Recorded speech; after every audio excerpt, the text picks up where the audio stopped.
Selamat siang Ibu Roida dan teman-teman. Pada kesempatan kali ini, saya Geo dan Steven akan mempresentasikan materi seputar batu bara. Pertama-tama, kita lihat dari pengertian batu bara. Batu bara sendiri didefinisikan sebagai batuan sedimen yang dapat terbakar, terbentuk dari endapan organik, utamanya adalah sisa-sisa tumbuhan. Seperti pada definisi tadi, batu bara terbentuk dari endapan organik, yang utamanya adalah sisa-sisa dari tumbuhan yang mati, lalu tenggelam dalam rawa-rawa. Setelah jutaan tahun terekspos tekanan dan panas yang intens, terbentuklah batu bara. Lalu, bagaimana batu bara dari tempat pertambangan bisa sampai ke kota-kota besar di dunia? Sebenarnya ada dua jenis teknik penambangan batu bara yang utama, yaitu surface mining dan underground mining. Underground mining adalah proses penambangan di bawah tanah. Ini dilakukan dalam mencari titik mineral batu bara terbanyak di dalam tanah, lalu menggalinya.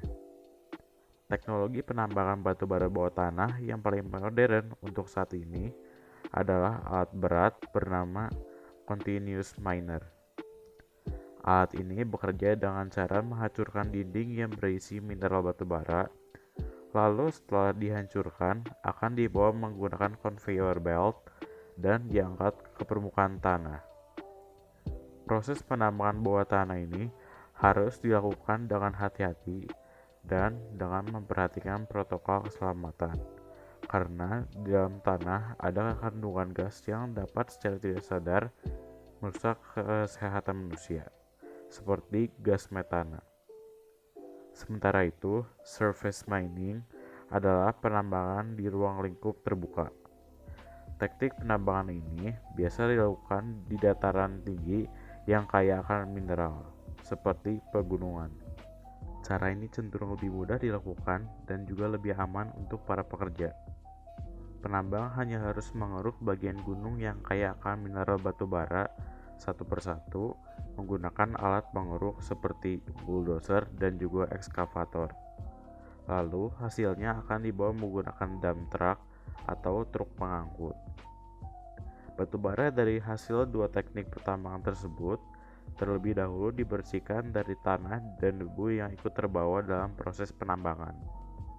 Lalu setelah itu, batu bara dipecah-pecah menjadi serpihan batu bara yang lebih kecil, baru dipasarkan dan disebarkan ke seluruh Indonesia menggunakan kapal maupun kereta.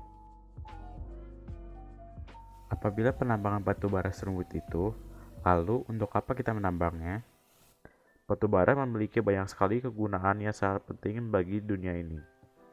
Batu bara bisa digunakan dalam berbagai macam hal seperti penghasil listrik, bahan bakar kendaraan, bahan bakar memasak, dan lain-lain.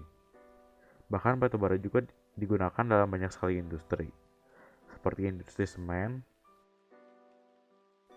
industri baja, industri kertas, industri kimia, industri farmasi, industri karbon aktif, industri pupuk pertanian,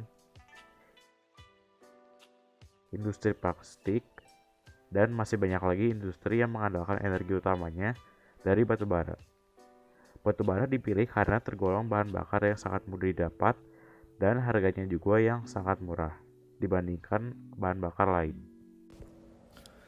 Berdasarkan data dari IEA International Energy Agency atau Agensi Energi Internasional, 5 negara penghasil batu bara per 2019 adalah sebagai berikut. Cina di sini menduduki peringkat pertama sebagai penghasil batu bara terbanyak di dunia dengan 3.693 juta ton. Lalu di peringkat kedua ada India dengan 769 juta ton. Di peringkat ketiga ada Amerika Serikat dengan 640 juta ton. Di peringkat keempat ada negara kita yaitu Indonesia dengan produksi batu bara sebesar 616 juta ton. Dan yang terakhir di posisi kelima ada Australia dengan 503 juta ton pada tahun 2019. Indonesia sendiri memiliki lokasi pertambangan yang tersebar luas di mana-mana. Beberapa di antaranya yang terbesar adalah di Kalimantan Timur, Sawah Lunto, Sumatera Barat, Tanjung Genim, Sumatera Selatan, dan Sorong, Papua. Batu bara memiliki beberapa kelebihan, namun juga beberapa kekurangan. Batu bara relatif mudah untuk dicari dan tidak membutuhkan resource yang terlalu banyak. Ketersediaan batu bara yang cukup melimpah juga membuat batu bara memiliki harga yang relatif rendah bagi masyarakat. Batu bara juga dinilai efisien dalam menghasilkan energi listrik. Namun di balik keuntungan yang dimilikinya, batu bara dapat menimbulkan masalah yang cukup serius bagi kehidupan lingkungan. Gas yang dihasilkan dari pembakaran batu bara dapat berbahaya bagi kesehatan alam dan manusia seperti karbon dioksida, sulfur, belerang, dan karbon hitam. Zat-zat tersebutlah yang membuat bumi kita semakin hari semakin panas. Penambangan batu bara di seluruh dunia telah merusak sebagian dari kehidupan alami. Pengundulan hutan adalah salah satunya. Pengundulan hutan ditujukan untuk mempermudah perusahaan tambang dalam menambang batu bara. Dan ini sangat berbahaya bagi lingkungan karena bekas hutan yang telah dikeruk untuk pengambilan batu bara akan menjadi tandus dan kering. Ini membuat penanaman ulang sulit untuk dilakukan. Terlebih lagi apabila perusahaan batubara yang tidak bertanggung jawab terhadap lingkungan dan menelantarkan bekas penggalian begitu saja. Contoh sederhananya saja, di Kalimantan Timur sampai tahun 2020 ini saja kubangan bekas galian batubara ini telah merenggut 39 nyawa. Masalahnya adalah kubangan bekas tambang batubara akhirnya mengandung kandungan berbahaya seperti metana, sulfur, dan belerang. Untungnya dengan adanya pernyataan Presiden Joko Widodo bahwa Kalimantan Timur akan menjadi pengganti ibu kota Jakarta pada Agustus 2019, maka ada perencanaan reklamasi bekas galian tambang tersebut. Kesimpulan, dari informasi di atas kita bisa simpulkan bahwa penggunaan batu bara tidak bisa dilakukan terus-menerus. Kita sebagai generasi muda harus memikirkan pengganti dari energi yang dihasilkan batu bara yang tentunya efisien dan ramah lingkungan. Karena berdasarkan perkiraan kita akan kehabisan batu bara pada 30-40 tahun mendatang. Apabila kita mengandalkan terus penggunaan batu bara, dari sini kita juga bisa belajar untuk bisa menghemat energi yang kita pakai sehari-hari karena suatu ketika ada masanya energi akan habis dan kita harus menemukan penggantinya.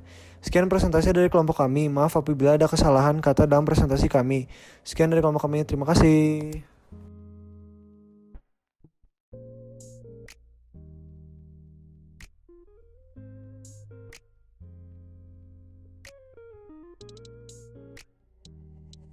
Self-got the way.